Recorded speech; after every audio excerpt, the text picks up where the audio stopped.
She had spent 3 years convincing herself that the ache in her chest every time he walked into the room was nothing more than professional admiration, and then he smiled at her across a candlelit table in the most expensive restaurant in the city, and everything she had carefully built inside herself came crashing down in a single, breathless moment. Serena Calloway had never been the kind of woman who confused feelings with facts. She was sharp, composed, and relentlessly practical, the kind of person who color-coded her calendar and never cried at airports.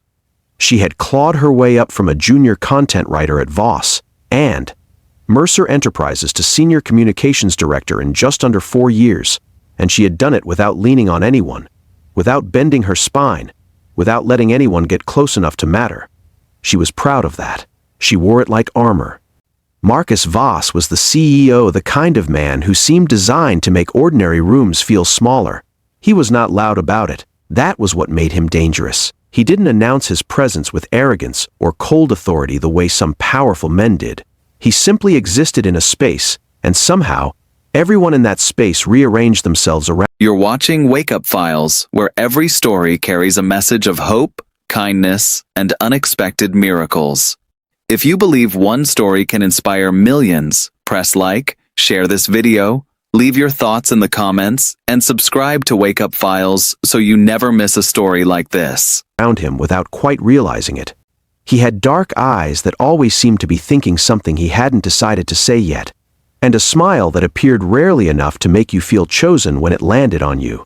Serena had told herself for 3 years that the smile meant nothing. She told herself this with the same energy other people used to convince themselves they weren't getting sick urgently, repeatedly, and with very little success. The dinner had not been her idea. It had been arranged by the board, a strategic presentation dinner with a potential partner company. The kind of formal occasion that required a polished front and seamless communication. Marcus had asked Serena to accompany him because she was the best at this. That was what she told herself on the drive over. She was there because she was competent, because she was professional, because she was the senior communications director, and this was her job. She sat across from him at the white draped table on the terrace and told herself this approximately 11 times before the evening even began. The partner executives arrived late, which meant there was a window, 20 minutes of ambient city noise and clinking glasses, and the soft rustle of expensive linen, where it was just the two of them, sitting across from each other in the golden light of the outdoor restaurant, with nowhere professional to direct their attention. Serena studied the menu with the focus of someone defusing a bomb. Marcus watched her. She could feel it, that particular quality of attention that he had always directed at her, the kind that made her feel simultaneously seen and exposed, like someone had turned a light on in a room she had kept deliberately dark. She made the mistake of looking up. He was smiling, not the polished boardroom smile he used on clients, not the controlled half-curve he gave to colleagues in hallways. It was a quieter smile, almost private, meant for her, the kind of smile that had no professional explanation.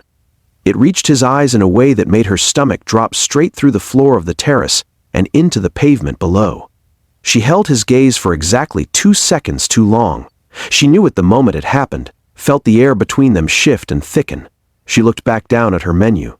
Her heart was doing something entirely unprofessional inside her ribcage. He leaned slightly forward then, lowering his voice so that it was barely above a murmur, and he said, "Don't look at me like that, Serena." She kept her eyes on the menu for a long moment. She breathed in carefully. She thought about everything she had built, every wall she had constructed, every time she had chosen professionalism over the inconvenient truth of what she felt when he was near. And then, because she was tired, because 3 years of careful containment is an exhausting amount of time to carry something alone, she looked up at him again. Her voice was quiet and steady and completely, devastatingly honest. "And Quat," then stopped smiling, "and Quat," she said.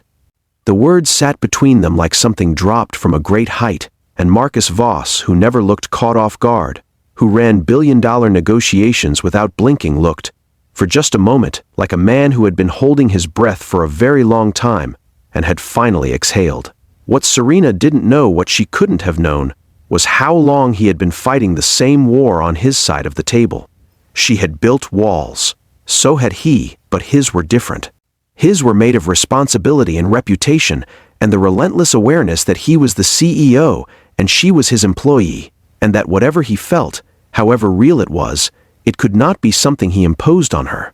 He had watched her for 3 years, watched her stay late when no one asked her to, watched her stand firm in meetings when senior partners tried to bulldoze her ideas, watched her rebuild a campaign from scratch in 48 hours after a client pulled out last minute, and do it brilliantly, without complaint, with that quiet fire she carried in her like something sacred.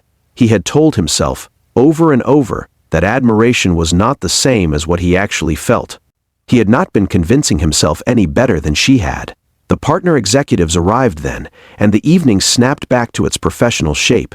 Presentations were made, handshakes exchanged, agreements sketched out in careful language over courses of beautifully plated food. Serena was extraordinary, the way she always was: precise, warm, strategic, exactly the right word at exactly the right moment.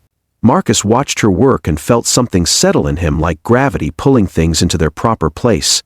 On the drive back, they were alone in the car. The city moved past the windows in slow amber light. Neither of them spoke for several minutes, and it was not the silence of discomfort. It was the silence of two people standing at the edge of something they have been approaching for a long time.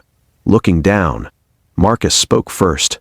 He said that he had been unfair to her, not in any way she would find on paper, not in any way anyone else could see, but unfair in the way he had looked at her, and not said anything, and looked away, and expected her to understand something he had never been brave enough to say out loud. He told her that he had convinced himself the professional line between them was the reason for his silence, but that was not entirely true. The real reason was simpler and more vulnerable than policy. He was afraid that she didn't feel it, and that saying it out loud would change everything between them in a direction he couldn't undo. Serena listened to him. She turned her face toward the window so he couldn't see the way her eyes were filling. She had spent 3 years believing she was invisible to him in any way that mattered, believing that what she felt was a private embarrassment she would carry alone indefinitely. She thought about all the evenings she had stayed at the office long after everyone left, not entirely because of the work. She thought about how she had arranged her life around the careful project of not feeling what she felt. She thought about the smile, the real one, the quiet one he would have given her across the candlelit table, and she thought about how it had broken 3 years of containment in a single second. She turned back to him. She told him the truth, not all of it at once, because some truths need room to be unwrapped carefully, but enough. She told him that she was not afraid of the professional line. She was afraid of being wrong. She was afraid of letting something matter that much and discovering it was one-sided. She was afraid, she said, of looking at him the way she actually looked at him and having it mean nothing. He reached across the space between them and placed his hand over hers. He didn't say anything for a moment, just let the warmth of it be its own kind of language. And then he said, very quietly, that it meant everything. That night changed nothing on the surface. No announcements were made. No lines were crossed carelessly. They were both people who understood that real things deserved real time. But something underneath shifted in a way that couldn't be undone, and neither of them wanted it undone.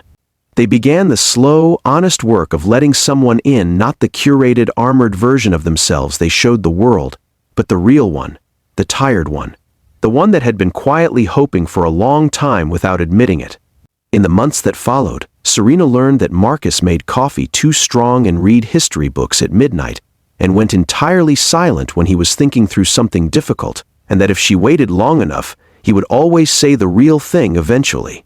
Marcus learned that Serena laughed loudest at things that surprised her, and that she reorganized her desk when she was anxious, and that when she cared about something, she carried it the way she carried everything, completely, without reservation, with her whole heart.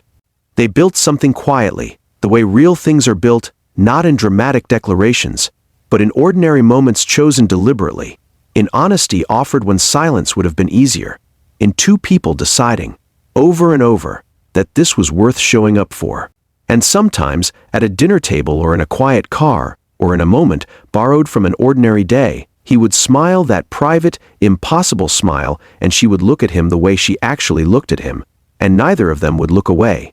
If this story reached something inside you, if it reminded you of a feeling you've been carrying quietly, or a truth you haven't said out loud yet, please give this video a like, because it means more than you know, and it helps this story find the hearts that need it most.